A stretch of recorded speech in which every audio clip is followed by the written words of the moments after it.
Hi everyone, and welcome to this crucial and historical moment, because this is the official beginning of our project. We have already started it, but it's the beginning because we're getting to know one another online as well, and these are all the countries we are connected from, which are represented: the southern area, England, Hungary, Portugal, Brazil, and this is a great newsroom made by all the newsrooms of Teens.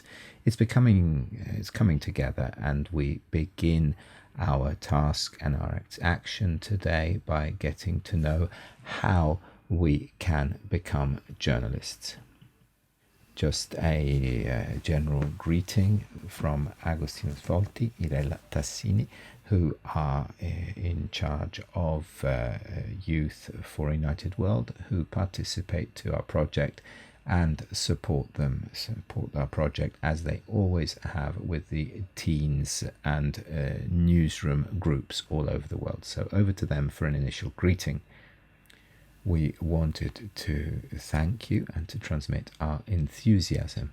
We know how communication is now a central focal point of our life, not only personal communication, but also in relation to one another. We are very pleased that you have joined this project, and we are interested in being able to highlight all the positive impact that teenagers are bringing forward. We'd like to know that we support you, and onwards together.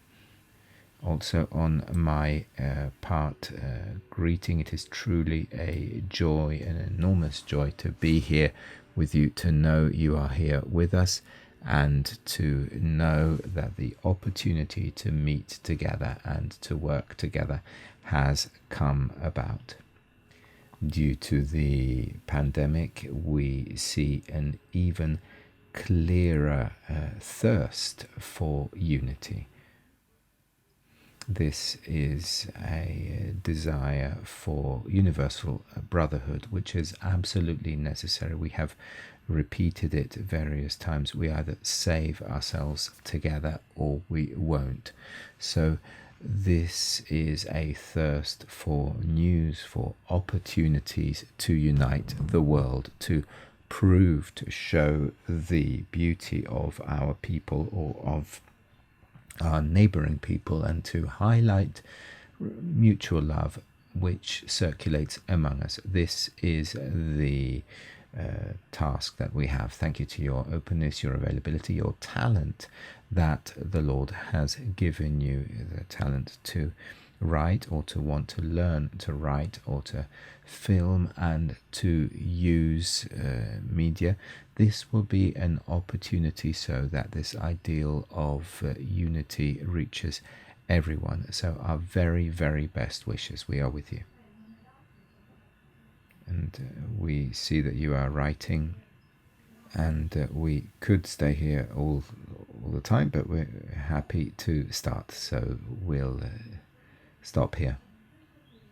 Thank you, and we enter into the live stages of our webinar, and I think that we should and can thank all our young people who are here, our tutors, our new cities, living cities, who are linked up with us and support this project. This is the first of a range of webinars which we will hold in a range of places all around the world, and we will do this as grown professionals in order to make available to all of you what we have learned in turn when our time was at its early stages, and this is the fruit of the result of other work with newsrooms and other people who have undergone this itinerary.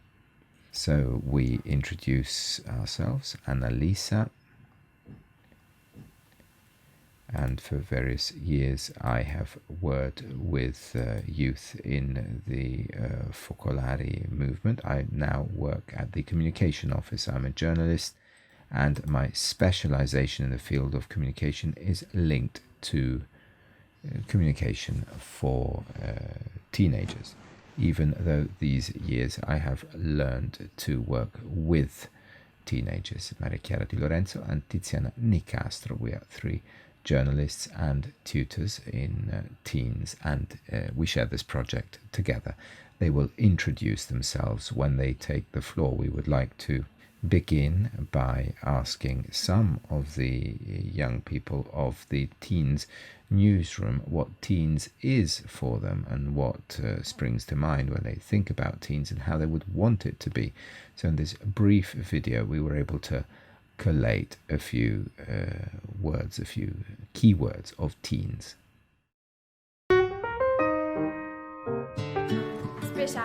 Special.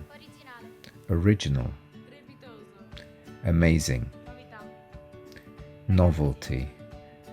Young people. Newsroom.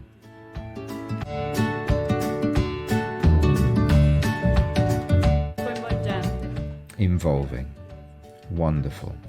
Friendship.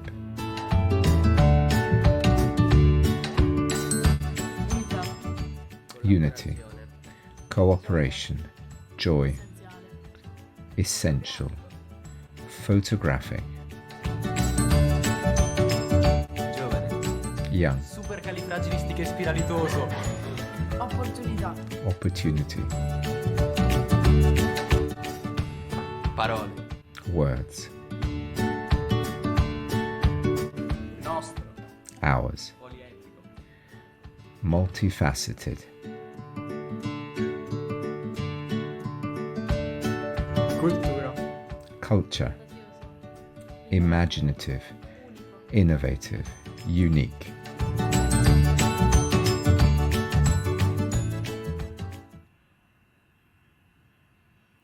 This is what we want, what we have, what we dream, and among these key words, the word unity is the one we wish to highlight. It's an experience of journalism, but we would like it to be an experience of unity, one that helps us through communication to progress towards a united world. Let's try to define, as in every editorial project, what the vision and the mission is, which we should aim for. Chiara.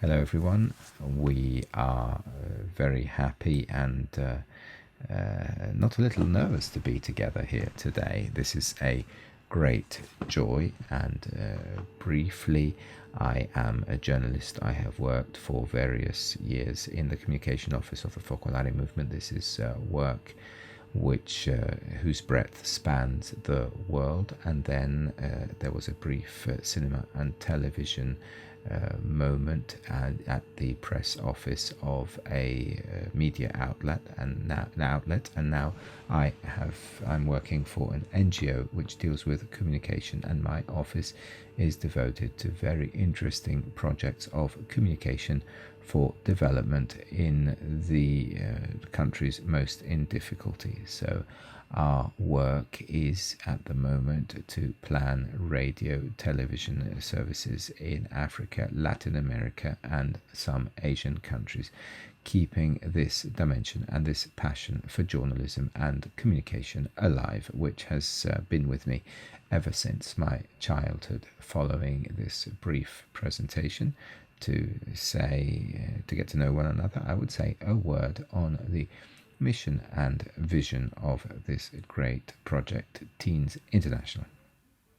Technically speaking, mission and vision are the editorial guidelines, the publishing guidelines. This is what we get in the newsroom of the great newspapers and news outlet. But we can use this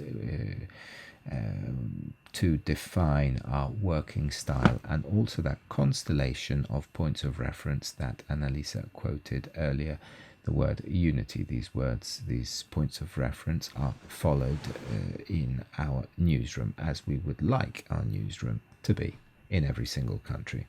Città Nuova, the partner of the city in the various editions, New City, Living City in the various countries, here in Italy this year has adopted a slogan, a phrase for the promotional campaign, which says, recites as follow: depending on how, everything depends on how you look at the world. And it seems that this definition could be perfect even for Teens International as a project. All those topics and themes that we would like to deal with and we hope will emerge in dialogue with you and in the interest of you, of your own interest in the newsrooms, may emerge from your questions, from your curiosities, and also from the standpoint that each one of you uses in looking at the world, but also wishing to give, trying to understand through these questions and curiosities what our contribution might be in a world which is more peaceful, where universal fraternity reigns, the one we try to live out every day in our lifestyle. Therefore, this is what we wish to report through what we said, through this premise of looking at the world through an eye of peace, fraternity, and hope. Topics can be very broad indeed, and this is where your imagination comes about. We can table large themes pertaining to society, such as migration, active citizenship, how we want our cities, and also the great chapter of zero hunger that some of you have already worked on. It could be sport, it could be nutrition, it could be volunteering, it could be environmental issues, anything linked to current affairs.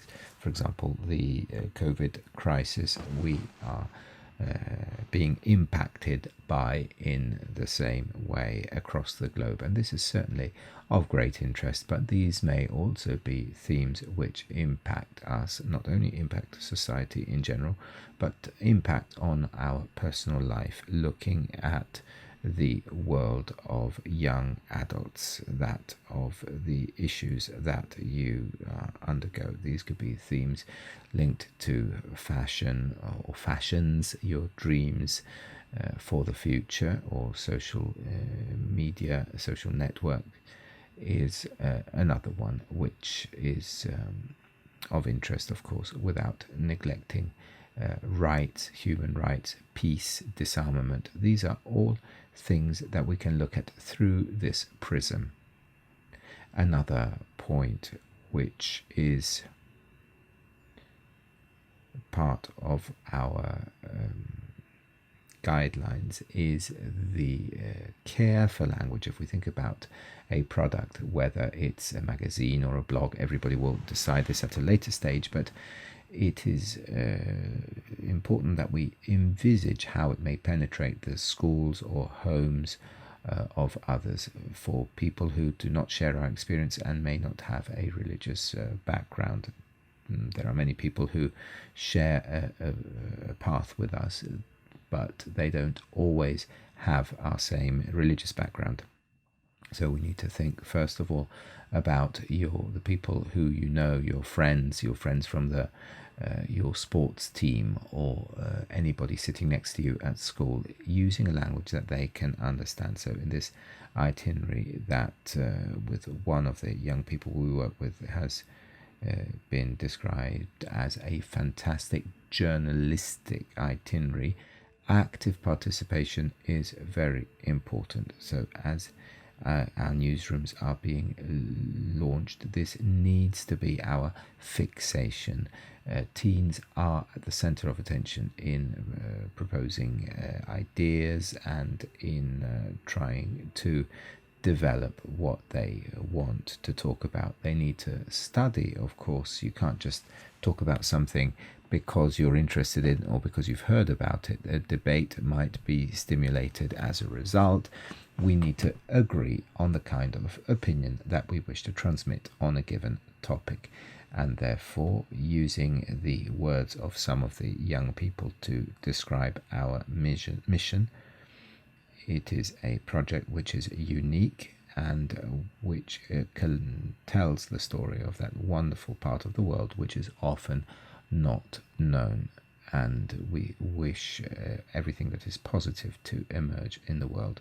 So a part of the world which is beautiful, sometimes forgotten, but which helps us to think about what we can do for the, as it were, the less beautiful part, to take on these negative, even hurtful dimensions which exist, but where we can perhaps shine a little light.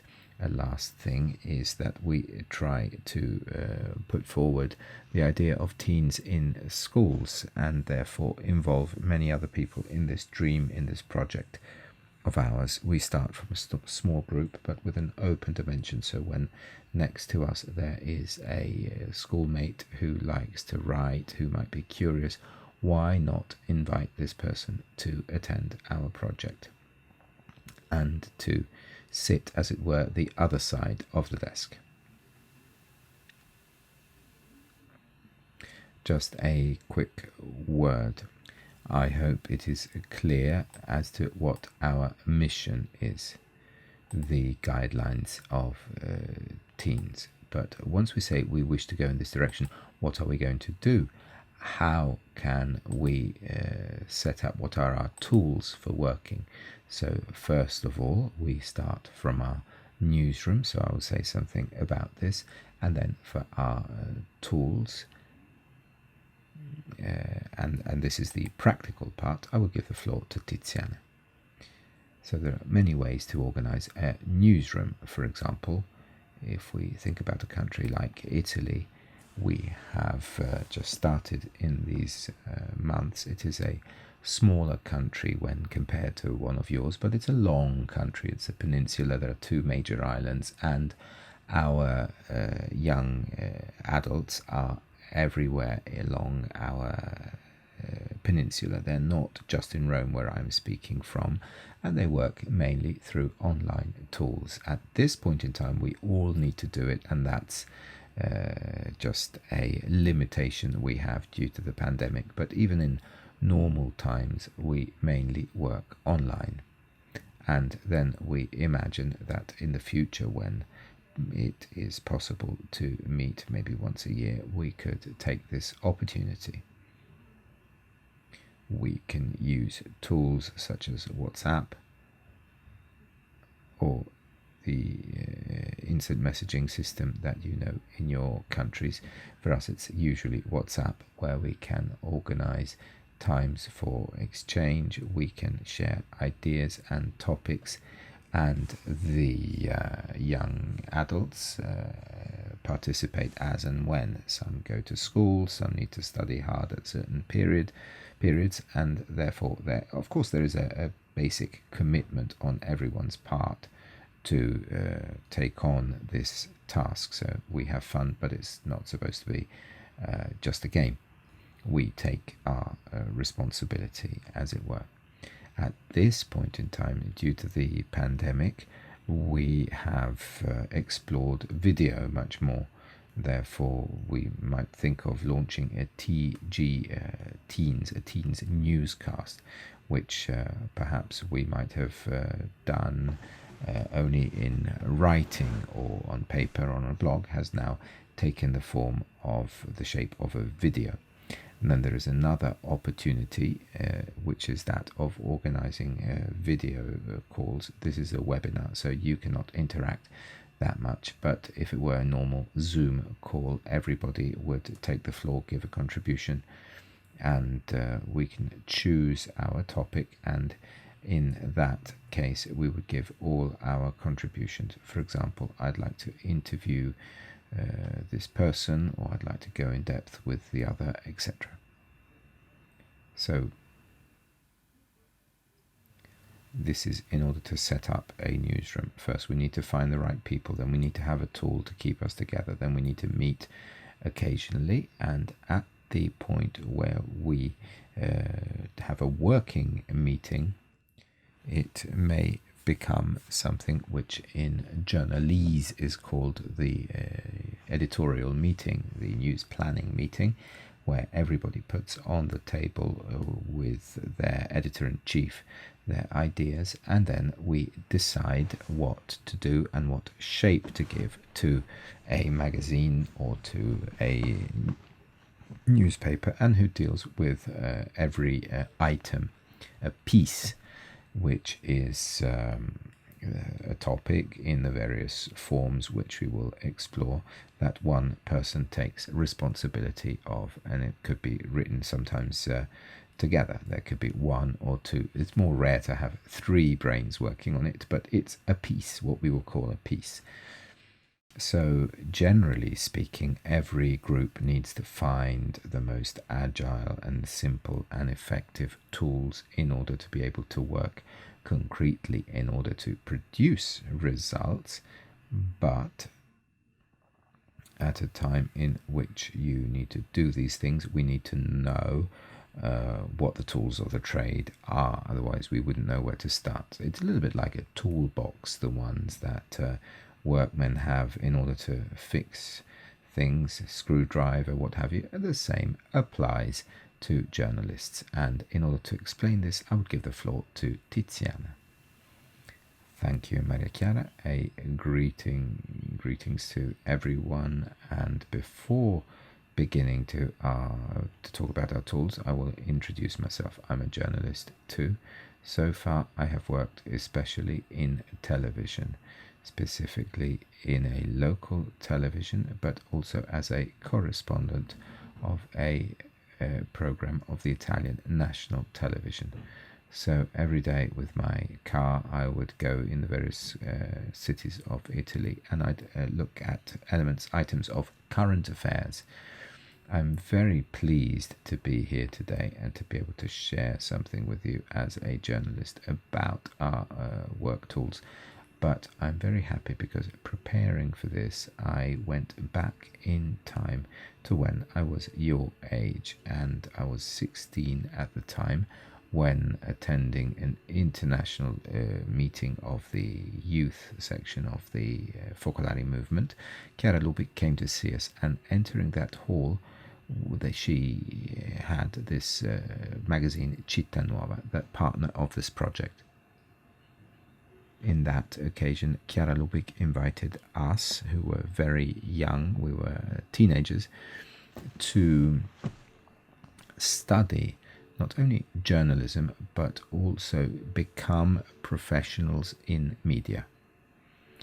Why was that moment so important for me? Because at that time, I understood that I wanted to be a journalist, and I understood that I wanted to study journalism and try to use the media in order to share the great ideals which today are at the basis of my life.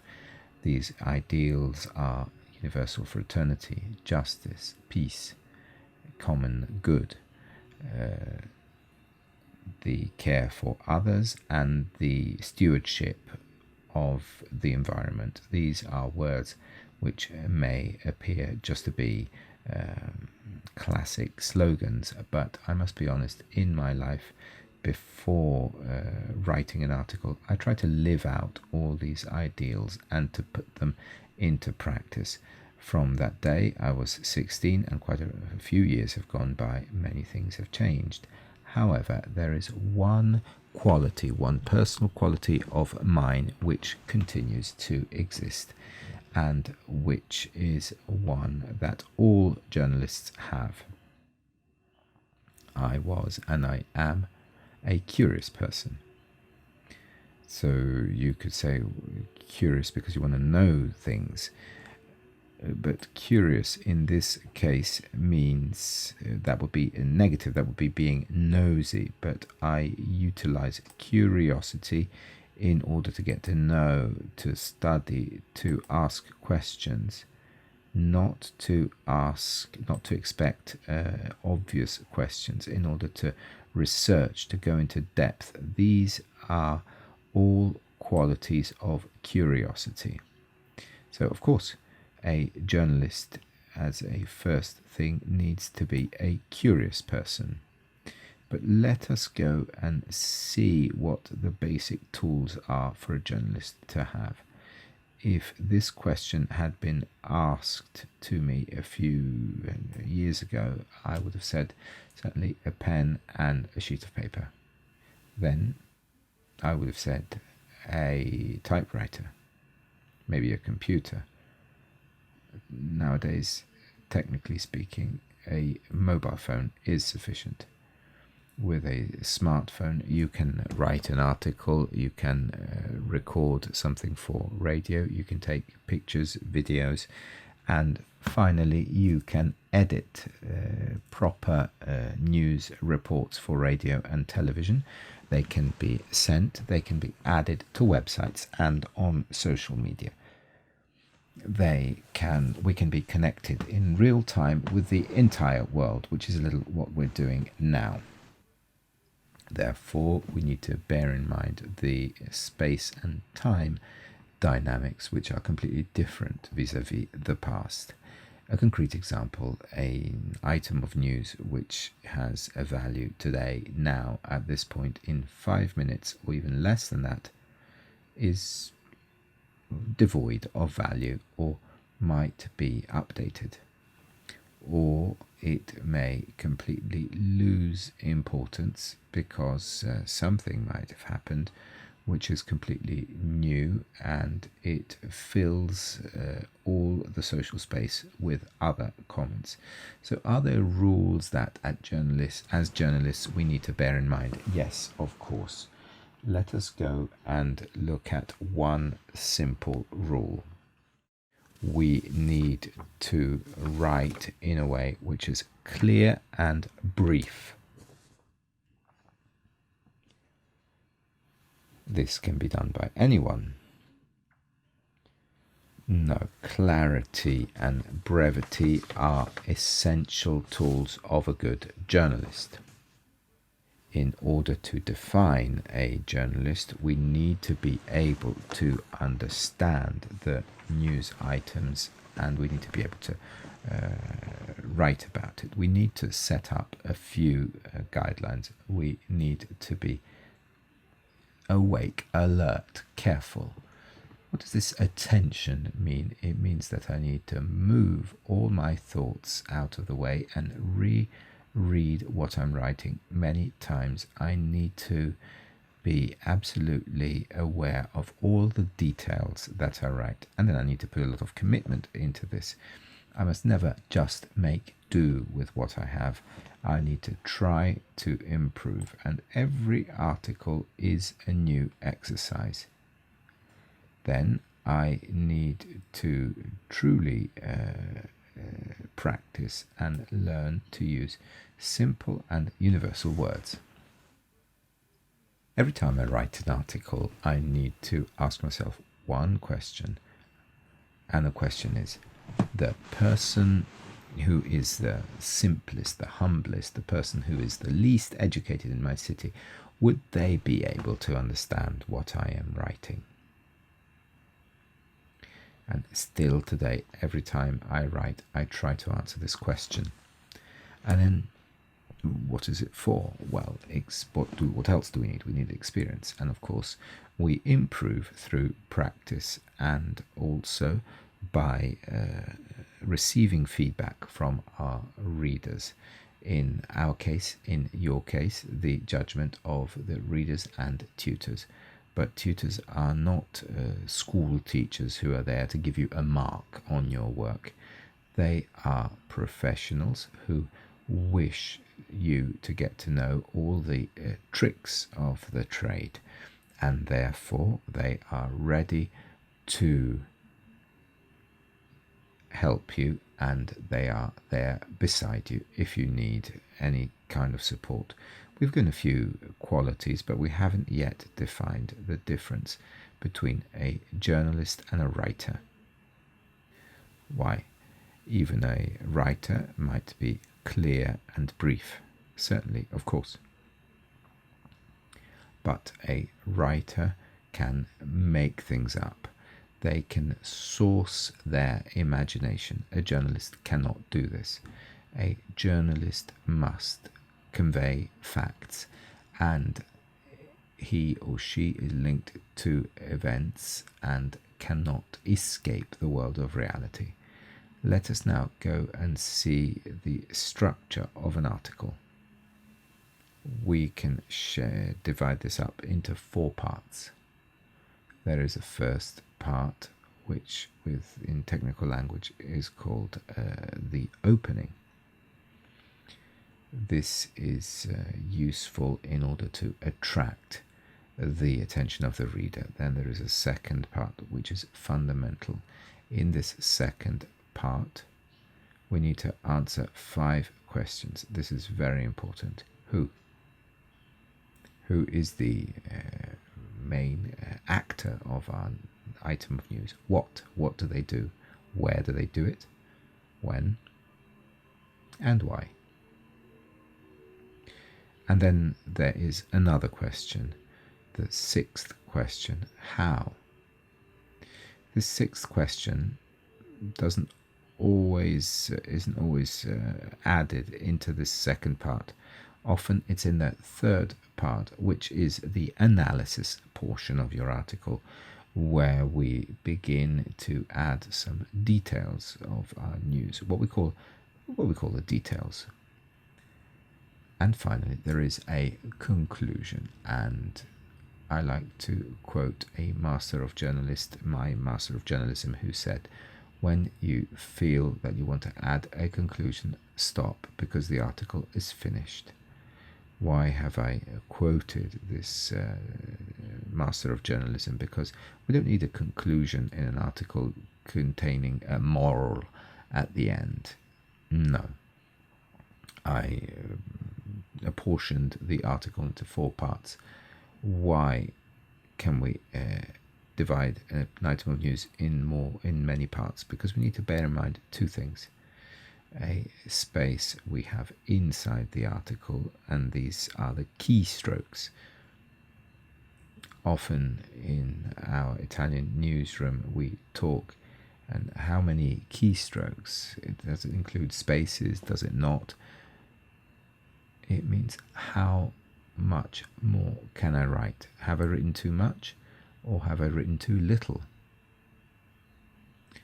So writing in blocks, in paragraphs, and dividing the news item into portions gives the opportunity to the reader to get to know what's happened, perhaps only by reading the first few lines of the article, and then if they have time and if they want to, they can read the rest. And the newsroom gets the opportunity to publish the article based on the space that they have available. Therefore, when we write an article, we need to be aware of focalizing this news item after the first lines, where we try to capture the attention of the reader. In the second part, we have the most important things pertaining to this item of news, and then to list details that could in some case be cut out. Another thing we need to bear in mind when we read the use of words, as we said earlier, language, and I would say in particular the use of adjectives. Generally speaking, adjectives are used by journalists in order to colour a piece, an article. What does colour mean? It means to add a little bit of emphasis, and this is a big mistake if you're writing for news outlets. A small anecdote: when I worked in the local TV in the city in the north of Italy where I was, there was a very large, big road next to the village, and very often we'd have a deadly accident almost every day. Somebody would lose their life in a car crash. My director always said to me, don't write tragic accident. An accident is deadly, and it's always tragic if it's deadly. You don't need this adjective. which adds nothing and which takes away space to the article. So this is just a small experience just to say, let us be careful. I too need to watch myself, because as I write, we get passionate about the article, about that item of news that we are interested in, and we often colour this with adjectives, and we need to be careful not to add them because they are not part of journalistic writing. Let's move on, and I'm going to speak to you about the interview. What is an interview? Well, you might say it's a range of questions that a journalist asks, and these questions generally are aimed at politicians or cultural examples of people who are well known, or sometimes witnesses of current affairs and events. So if we stop here, there's nothing easier than just interviewing, just ask a few questions to someone, but it's not an easy thing to do. Well, actually, a good interview is not an easy thing to do. This is where things become a little more complicated. We need professionalism and some talent as well.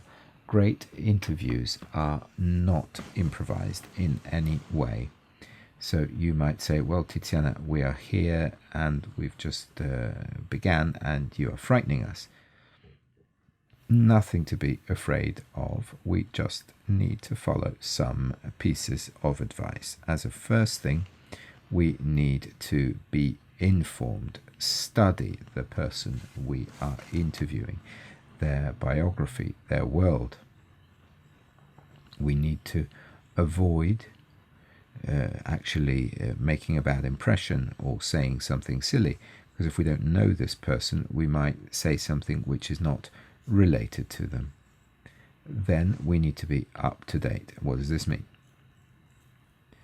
We need to know what this person is doing now, today, at this time. We need to be in line with the current state of my interviewee. Anything he said in interviews maybe an hour before my own interview. We need to look online. The conversation that I will hold with my interviewee cannot exist without this careful knowledge. Often, in fact, it is the starting point. Then, of course, we need to select the questions we wish to ask, and these questions should not be original at all costs. Some of them might be very simple questions. In order to select the questions, we need to keep our reader in mind. The interview is not for myself nor for the interviewee, but for the readership. And then another detail, the questions we ask need to be brief, because they're not there for the reader, for us to display how good we are to our reader and how well informed we are. No, we need these so that the interviewee may be able to express herself or himself. The last thing we need to bear in mind, but by far not the least, is empathy. Empathy means to relate to the interviewee.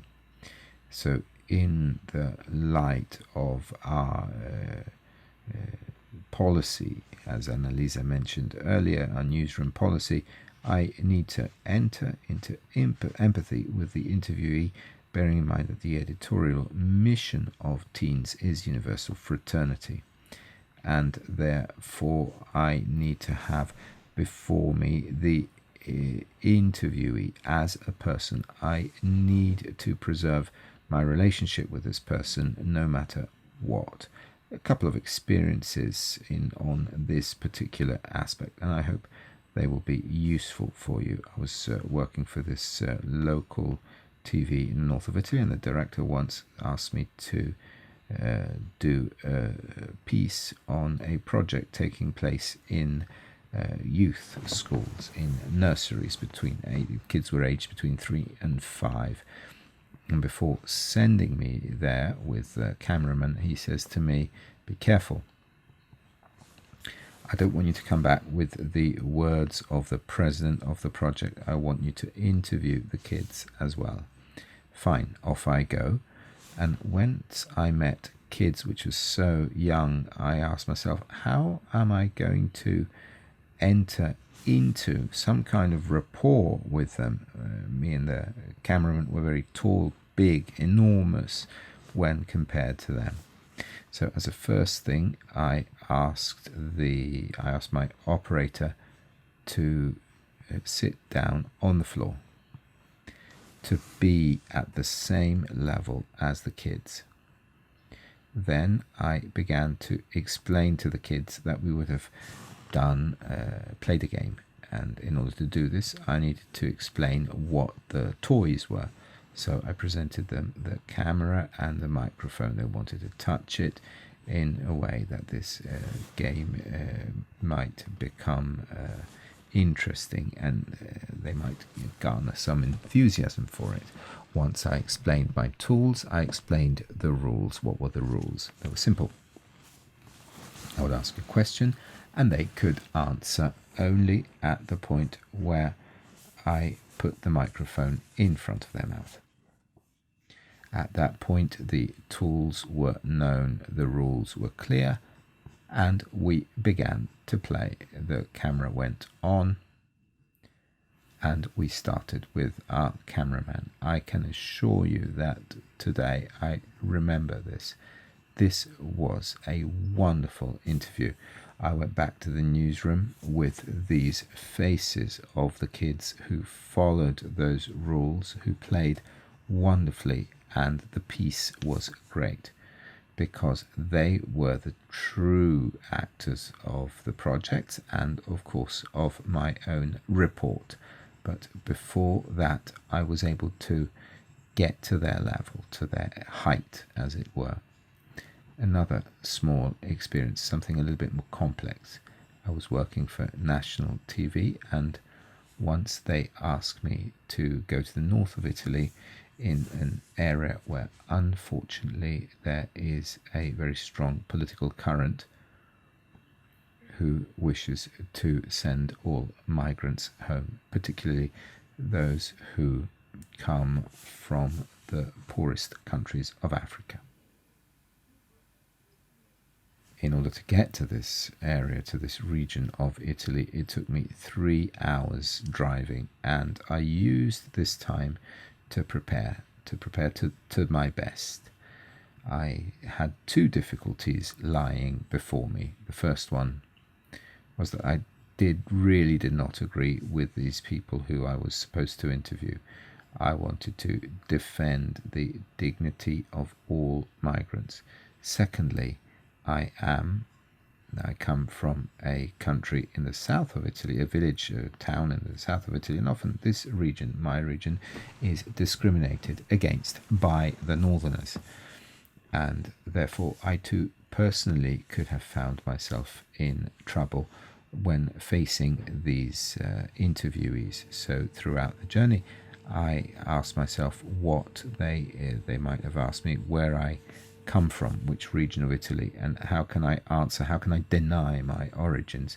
Well, it was a long trip, and therefore I had an opportunity to prepare, and my answer was the same. I didn't say something false, but I just inverted the order of my response. I said that I studied in Rome, I lived in the United States, but my origin is from Puglia, which is my region in the south of Italy. They liked this answer very much, and they immediately undertook an interview of higher estimation. I interviewed them, and it was clear that they said what they said about migrants, and there was no way around that. And as a reporter, I gave them the floor and made sure they had their chance at expressing themselves. But I tried to focus my attention in a relationship with them. I still keep a business card of a mayor of that city who said, when I went, she said, "You are always welcome here." So remember that we can interview the president of the republic of your country or parliament or a child. We always need to relate to these people and be ready to build, as we say, a fraternal relationship. And I'm coming to my conclusion, and I would move on to a final aspect in our newsroom work, which is that of in-depth analysis.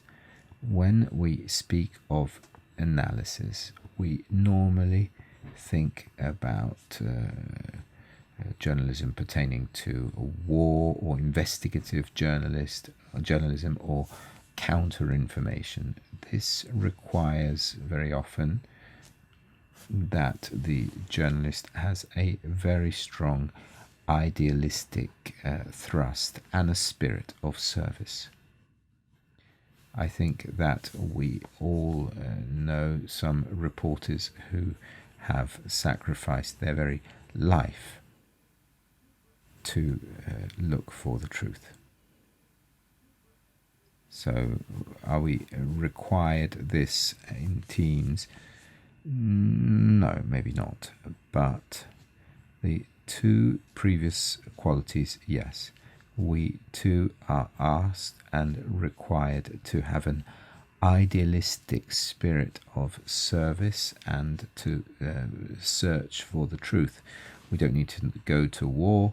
We don't need to go into a dangerous portrayal of facts following an army of our country or anything like that. At the moment, we are not required to do this, but we could go into depth on this pandemic we are going through internationally, and therefore we are called to study more and to acquire more information. We are called to look for those things which have already not been said by others and which are perhaps in line with our newsroom policy. An in-depth analysis, when compared to a simple article analysis, as the word says, means to go into depth, but without ever moving away from the item of news itself, but discovering something that so far we had not gleaned. Recently, with the Italian group in this project, we asked ourselves what we can write on the pandemic. We certainly cannot write the number of people who die every day or the new contagion. This is already being done by the agencies and the newspapers. We know this in real time through our mobile phones. So we decided that as we wish to see the world through the eyes of teenagers, we ended our meeting saying, let us discover in this time of pandemic what the kids are doing, which is nice, which works well, in order to be involved with others. I can't give you the result because we're still searching for these beautiful instances, but this is certainly an analysis rather than just a current affairs item of news which is given by newspapers or news agencies. I would stop here, but I wish to add my best wishes, if I may, that you may exploit this project, this opportunity that you have to play and be journalists. I would like to exploit this possibility, this opportunity, because we might meet face to face soon, and why not? We could be work colleagues. I truly and sincerely hope so. And then perhaps from this experience that you are beginning to do, you might discover that you want to become professionals in the media. The last hope for you is that you have fun, because when you're doing something nice, you enjoy it and you learn a lot. So have fun. I give the floor now to social. Thank you, Tiziana, and we can guarantee this as among the people connected. There's somebody from the Italy group. We can guarantee that we do have fun, including the tutors. I would take advantage to say that we have received a question, I think, from Portugal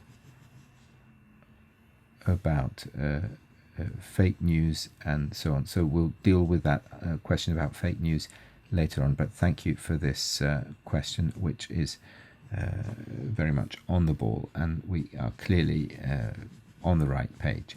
Social media, I'm sure you can talk about this, and perhaps we don't need to talk about it, you might think, but it is necessary because even when linked to journalism, social media have a crucial importance. We now need to don't think about your own Instagram profile and the pictures that you try to put, little selfies or what have you. But when you do this, we do curate the followers we have and everything else. We need to go from this personal plane of use for our friends, our very wide circle of friends and followers, to a use which is more perhaps technical and linked to the world of information, which through social media can be the tool in order for our message to reach the people your age in your case, because we know statistically that for a certain age group information goes via social networks first and not through the classic information channels such as newspapers, television and physical hard copy or web. They go via social media. Therefore, it is very important for every one of you in your countries to ask yourself, and we'll see this later, which tools we wish to use in order to ensure our message comes through. This Teams message we want to come through. How are we going to make it work? Is it via radio, images, photography? If we choose to accompany our work also through social networks, this cannot be done in a superficial manner. We need to think and think hard. We don't necessarily have the time to hold a lesson on the specificity of social media as well as the tricks of every single medium, but we will say something general and leaving the rest to webinars and to further information, further in-depth analysis in your newsroom. In general, every social media has their own characteristics, so we cannot think about the same language for any social media channel. If we think about Facebook, for example, just to mention one of the oldest one that probably is not used by many of you, you might say, we're not interested in Facebook, it's for older people. But this might mean that your teachers, your at school, the various groups you belong to might be using it, and therefore that's where the message is might reach them about teens, because once they get to know it, they might be able to connect this with the kids they're in touch with. If instead we wish to reach your peers directly, probably Instagram and YouTube, I won't mention TikTok, but they could be certainly more appropriate. The choice here too will vary depending on the country, because the level of penetration of dissemination of the various social platforms does vary depending on age group and on country. So you will be able to analyze this because this is country specific. but there are some qualities which are shared and which we can bear in mind in social media with regard to the work we do on words, on content, as we spoke earlier. And therefore, in general, we might say that for social media, there is a rule of prevalence of image and video, a visual image, when balanced against words. But words are important. There are not many words in social media. There are some things are a bit longer than others, but they need to be used very well, and it's something which is closer to advertising. But it has been a stage that the world of information has gone through, which we familiarize with, and this kind of language is very effective in order to transmit information. So few words, well used in a slogan-like fashion, and then, more specifically speaking, the use of hashtag, where we need a little bit of information, but we need to be well aware how this system works. So the correct hashtags, which are easy to look for, and which are very some well weighted for communication trends.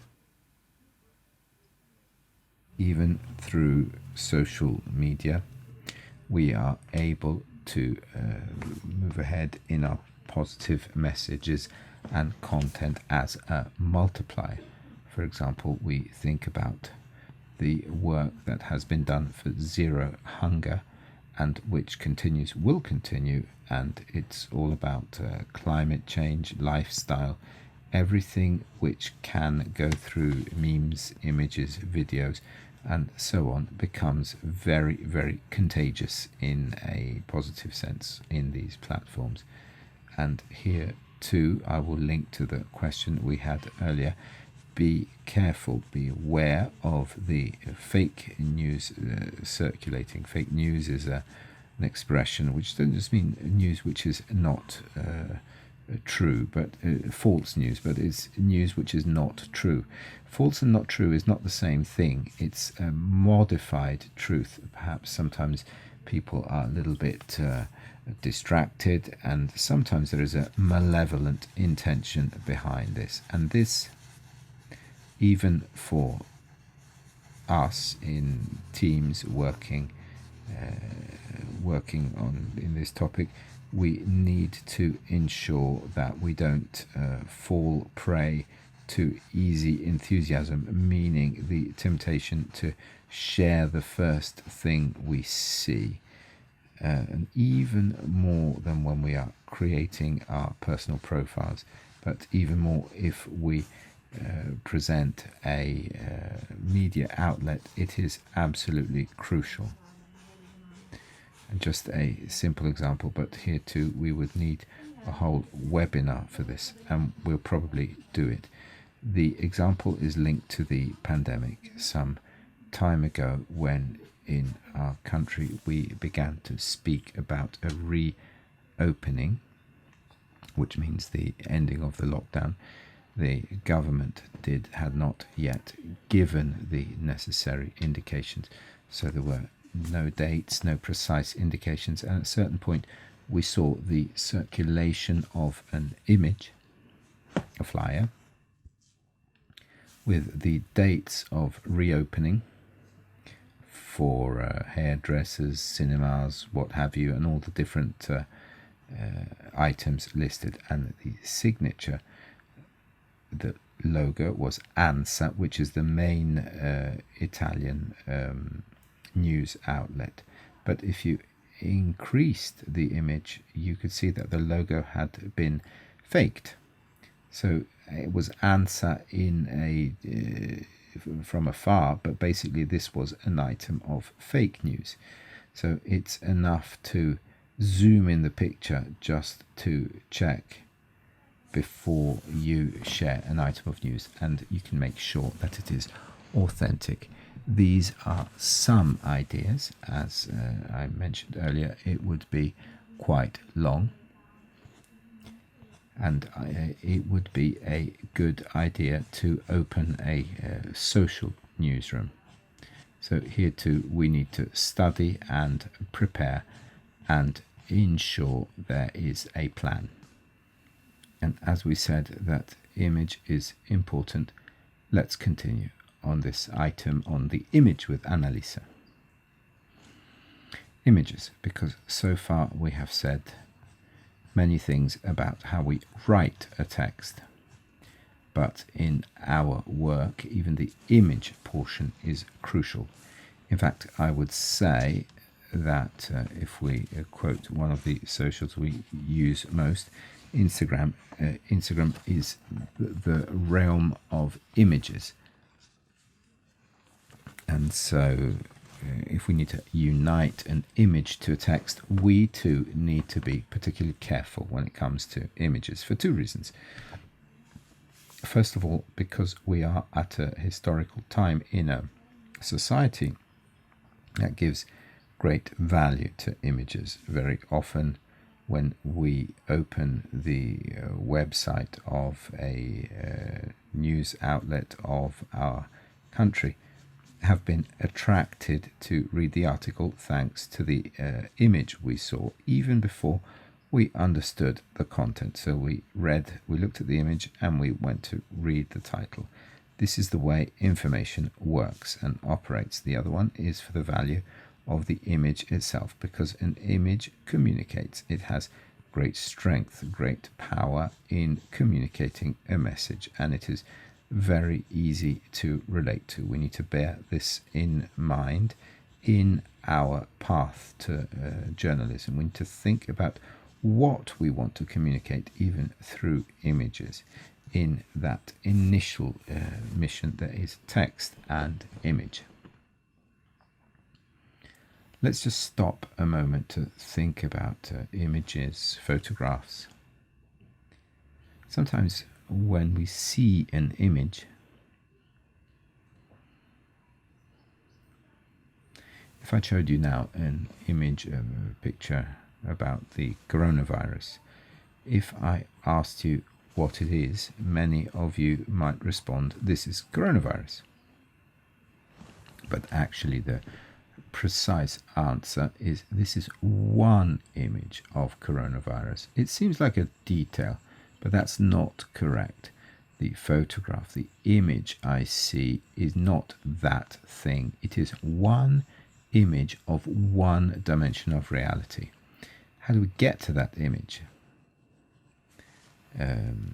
Let's move away from the coronavirus example. Let's think about the pandemic, hospitals, whatever. How do we get to that image? Because somebody, one photographer, one journalist, in one context, saw something, decided to take a picture, chose a specific detail, a specific topic, a specific light, and a given frame, and took a picture. So that means that that image, as all images, does not represent reality. It represents that portion of reality at that point in time that somebody has decided to take a picture of. This might seem academic as a detail, but it helps us to understand that you too, in your choice of pictures, we all need to make that selection. What picture will we choose? Because that picture will represent one of my moments. It is the product of somebody's choice. Let's think about articles or newspapers. Let's, if we look at an article that we have read, if we look at the images, those images are the result of the choice of whoever took the picture, a choice of the journalist whom has put his or her image to a picture, to a text, and they have chosen and selected that. So there's a whole range of selections. Behind that there might be a graphic designer who might have reduced it or increased it or added some effects. So the photo does not tell us reality, but it talks to us about a portion of this, and it is the result of many choices and many people who have worked on this. So the first thing is that the image is the result of a choice. The second is that an image communicates something. Sometimes we need to get used to things. It's part of our training as journalists. We need to be able to read an image, maybe to interpret an image. In order to do this, we can practice, and this can be done by anyone, even individually. When in the next few days we find ourselves before an image which we are particularly impressed by, one linked to an article which has interested us, let's stop and have a look at it. And we can undertake 3 steps. The first is just to look at it. And you might say, well, okay, sure, we'll look at it. Of course we look at it. No, sometimes we don't look at an image with care. What I mean is to really dwell on it, dwell on every detail of this image. The second is to think. What impression does this image leave to me? What sense, what kind of sentiment does it transmit? And the third is, what does it represent? Is it a young person, a family, a moment of emergency? What is it? And what image of family, emergency, society, hospital, way of living through this pandemic does it transmit to me? Because this helps us to understand what that image wishes to communicate at that point, because it is the itinerary that a journalist, a graphic designer and a photographer has made in terms of selection. And this is what we will have to undertake together at the time when, having perfected an article, we will choose a picture. What do? We go on Google and the first one that impresses us? No.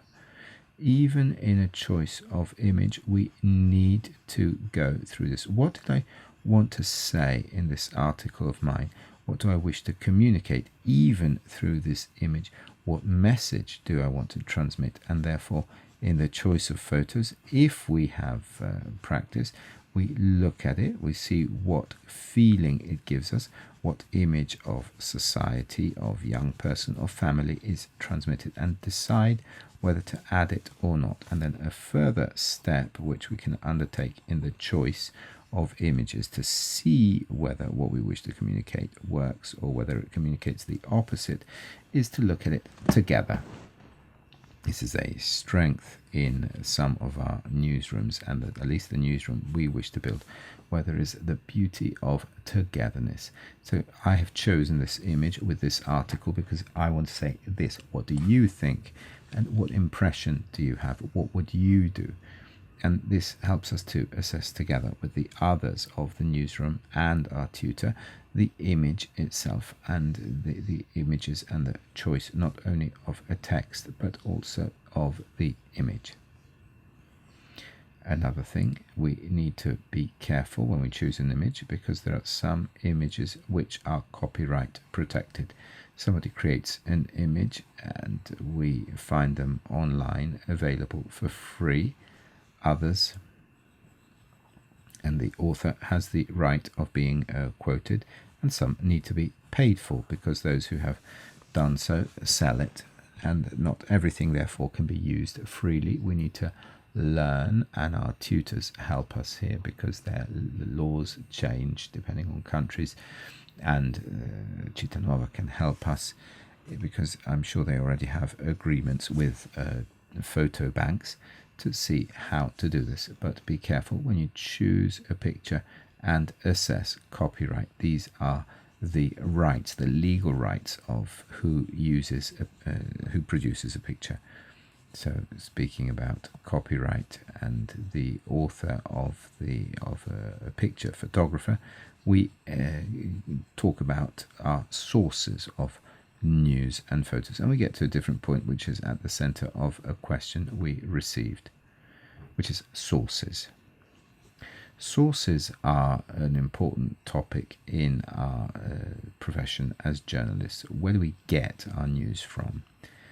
Sources are crucially important, and especially at this point in time because of what Chiara said, the fake news pandemic, as it were. The source is the person, the organization, where the item comes from. So how do we check an item of news? How do we check that it is true? First of all, the item needs to be read and understood. We need to understand what source it comes from, where we have found it. Did we just find it online? Did we, Chiara mentioned the media outlets. There are organizations that do this as a task. They collect items of news, and their work is that of gathering the items of news and checking their sources. So an item of news which is circulated by a media agency already has a guarantee, or at least a basis for a guarantee, somebody who at least has undertaken a basic check. Then sometimes the source is the person who has directly unearthed the item of news. So a piece of news coming from the media office of an organization or a person or an institution. We need to be as close as possible to a source which is reliable, credible, and somebody who has, or at least made an effort to check this. These are the official undertakings, communication office, media office, something which spreads news. Other times, instead, we find ourselves in front of an itinerary and we need to identify those sources. We need to check whether it is true or not. What do we do then? Certainly, we need to get to the main actors of that story or that item of news, and we are at the beginning of our path here, so we need to work in the newsroom. We need to ask tutors for their help in order to get as close as possible to contacting these persons directly, the person who is the main protagonist. Are we not sure that this has truly happened in this way? Try to contact the person. And let's say the truth that for us who began before social media, the use of social media and their spreading does help us to reach somebody more easily, somebody who is the main actor, the main player, because might have published this item of news directly or given indications in order to be guaranteed through social profiles which they have left.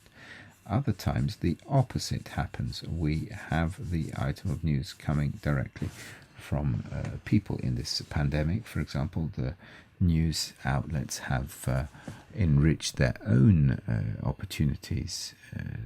There are events such as earthquakes and so on. We often have direct images because somebody on the spot has recorded this and then put them on social profiles. So we have journalists on the spot who are direct witnesses of an event. So we need to get as close as possible to these original witnesses of an event as much as possible. Certainly, as a Teams network, we are greatly helped in this way because we have a network of newsrooms, and as a Focolare movement, we have a network throughout the world. If we need to check an item of news, we can ask our Teams network. And some time ago, when we were writing an article on the Olympics in Brazil, there were many different opinions for, against, and what does the Brazilian people think? I remember that with other journalists, we contacted some grown-ups and kids in Brazil to see how they lived out this situation. So it wasn't just an interpretation by somebody, but their very voice. Then clearly, often in the, if I understand, there are questions where it says that once the item of information is given out, it might be transformed. So the source might be reliable, but then it is manipulated, somewhat enriched and changed. And once again, we need to go to the original source, because sometimes even fake news obviously has an original source, but the sources get so confused and The fact that it is widespread everywhere doesn't mean that this item of news is true.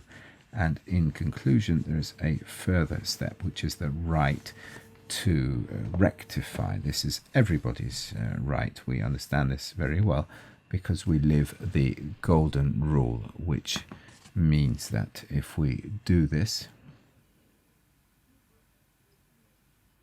if I were the main actor, I would like somebody to ask me how things went. And as this is about me, I would like perhaps, so we put ourselves in the shoes of others and we try to tell the story as clearly as possible. We might even make mistakes. We might even publish an item of news which is not correct. And the source or the witness might write to us and say, look, what you've written is just not correct.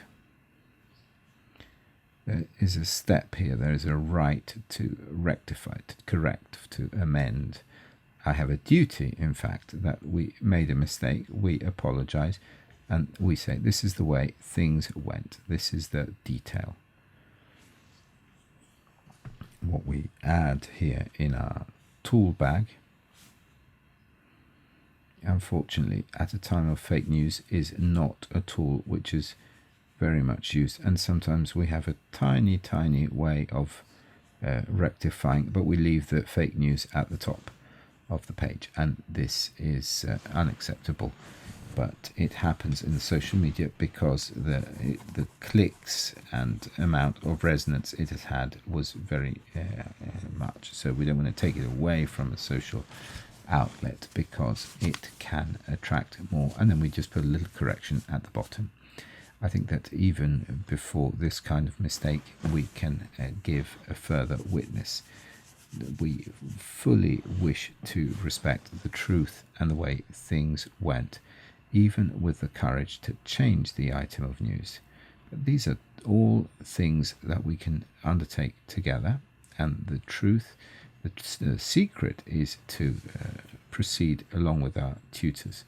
Linked to the image and the source, there is the fact that we speak to younger people.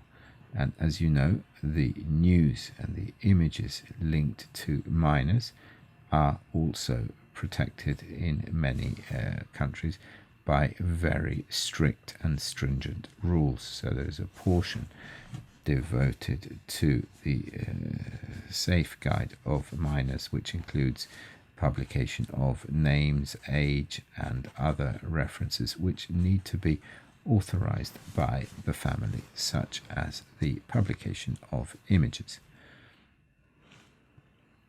One of the girls who is in the Italian newsroom and some time ago wrote an article and found herself in this situation where she was sent to a migrant center where lots of minors were present, and when she found herself there she would have liked to take lots of pictures, but then she thought that this was not a good idea. Do to others what you would like done unto you. And she decided to simply add the images of the drawings that the kids had done, but not with the pictures of the kids themselves, in order to safeguard them. These choices need to be made together, and your tutors can certainly suggest the right sources and agreements which might be necessary to fill out before publishing any information.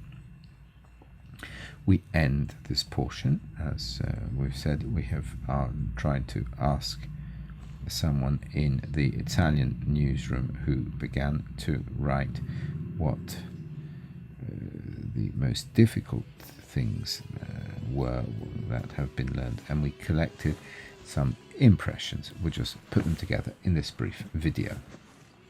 Le cose più difficili nello scrivere un articolo per Teens sono diverse. La prima è la paura del foglio bianco. Most difficult thing when we write an article for teens. The first is being afraid of a wide page. Sometimes it is blocking and it's difficult writing from zero. The second one is trying to respect the number of keystrokes there's often a risk of writing too much or too little. The third most difficult thing is being able to be consistent. Often there is a risk of dealing with topics without coming to a single conclusion. And finally, the most difficult thing is to appreciate the end product. It's not easy to be completely satisfied with an article. Chiara, I'm 16 and I belong to a group of kids who write teen science. Our page was initially about astronomy, but now sciences in general. We've never had any difficulty, but space is short, and often we have wanted to leave an article as it was at the beginning, only to see that it had been amended or cut. Our page is full of curiosities and interesting things, but we're not always as clear as we would like to be. I have learned what it means to be part of a newsroom, and especially how much work is needed to write an article, starting from a simple idea coming to our teens. I've learnt how wonderful it is to tell a story which gives hope.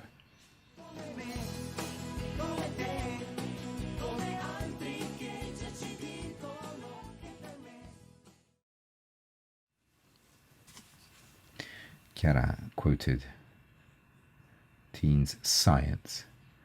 This is a page that once you are needing a choice to Italian teens decided to go for a scientific page, and we have the tutor here, Andrea Conte.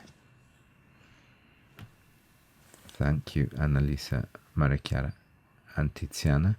I'm not a journalist, and I'm not an expert in writing articles, but I'm very pleased to be here in this wonderful experience, because I believe that, as Chiara said in the video we have just seen, Chiara's the girl in the video, I think it's important to introduce the scientific conversation within a teenager-aimed publication. It's important because it responds, first of all, to the desires of young people. Of course, we need to reflect and share our opinions with those of other people of their age, but also, in my view, to be ready to participate in conversations with their peers on scientific topics as well as with adults. To have one's opinion on global interest topics, for example, climate emergency, pandemics, and other issues linked with healthcare, technology, and so on. These are all things which need to be assessed through a scientific lens. What sprung to mind was,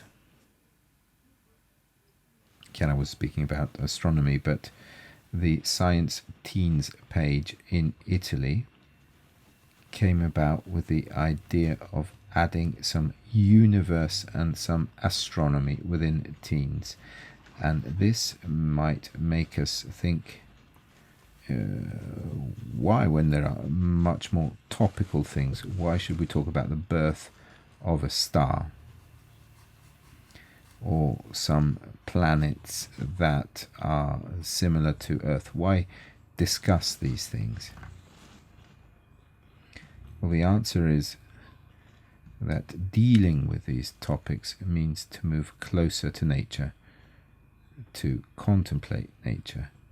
And in my view, for a younger person, this is truly crucial. Sometimes to move away from their comfort zone in order to widen one's point of view. Annalisa, Maria Chiara, and Tiziana have spoken about the way of writing an article, and all these things they have said apply even more in science. As I said, I am not an expert in writing, but I have worked a lot in the world of scientific research, and I now have recently become a teacher in schools, and I feel I can give a contribution to what kids have to say. So putting these two things together, I think I can help teens to be able to communicate science with an understandable language, and to be able to teach them how reality can be lived out scientifically. As an example, often, as in the case of interviews, we ask a scientist just because they are a Nobel laureate. But we need to be careful here, because a Nobel laureate may be an expert in a specific sector or branch of science, but not always will they be an expert in another aspect of science. So what they say, therefore, what that scientist may say, might have a different value depending on the topic they are interested in. This is just one example. And another thing in writing scientific articles is that of adding and quantifying the issues we are dealing with, adding numbers, percentages perhaps, so as not to speak in an approximate manner. A scientific article needs to be precise. We can't say that this illness is very serious. We need to say what that means. We need to quantify its mortality percentage. There are similar examples I could quote. I think that everything else has been clearly expressed, and therefore I'll stop here. Thank you. Thank you, Andrea. It is important. We spoke about language, image, and many aspects which are very concrete about newsworthiness. But the professional gaze of Andrea is also important, as he places his profession at the service of journalism. He is also an expert who walks alongside our younger journalists to begin to transform into words all these topics regarding science. This is an exercise which is of crucial importance, and we do this together in our Italian newsroom. And you'll see that as you too progress, this exercise will be of crucial importance. Speaking about exercises, we have spoken so long that now the time has come to put yourselves into play. So what would we ask you?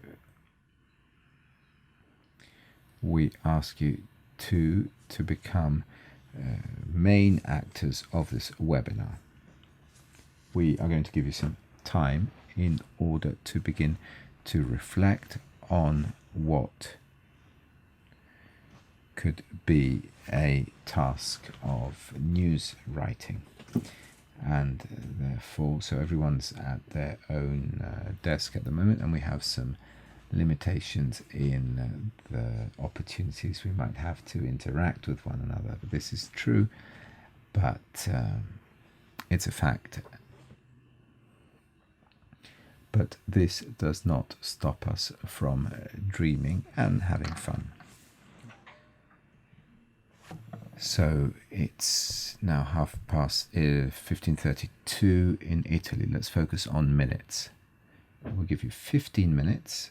Everyone personally in their home might have an opportunity to take a post-it, a piece of paper or something. If you don't have it, it's also fine to use a mobile or anything. The main thing is to have the opportunity to put down some ideas. and we would ask you to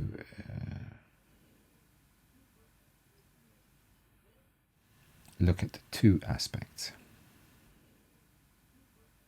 The first one is, which is the product that I wish to create? Would it be a newspaper, newscast on television, a blog, or a radio newscast? What do I want to create with my teammates and with my newsroom? In Italy, as you heard, we have decided to create a newspaper, but then the pandemic said, why not a video newscast? So we can begin, and then we'll understand as we go along. We can continue dreaming. We've been dreaming since the first day we met. Now we ask you to do this.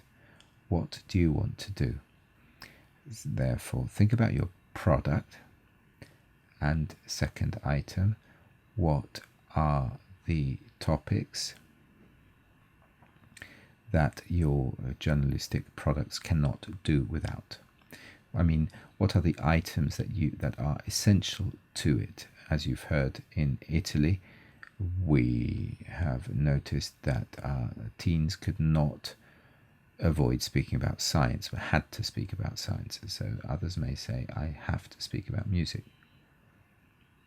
And why not? Let's do reviews on books we read. Naturally, we must speak about current affairs. So ask yourselves, what are the topics that you wish to table in your product, in your newspaper, in your newscast? And then continuing this dream, you will be able to think, maybe this is the day in which we have to found and create our first number. How would we structure it? We want to say 10 pages, and what's going to be in these 10 pages? Is it going to be one thing per page, or is it going to be current affairs in 2 pages? So this is the time for you to dream and to think about writing. It's fundamental to put things down. Words need to transform into thoughts need to transform into word. It's 25 to 4 in Italy, so 10 to. So you have 15 minutes. So we all work together and give free rein to your imagination.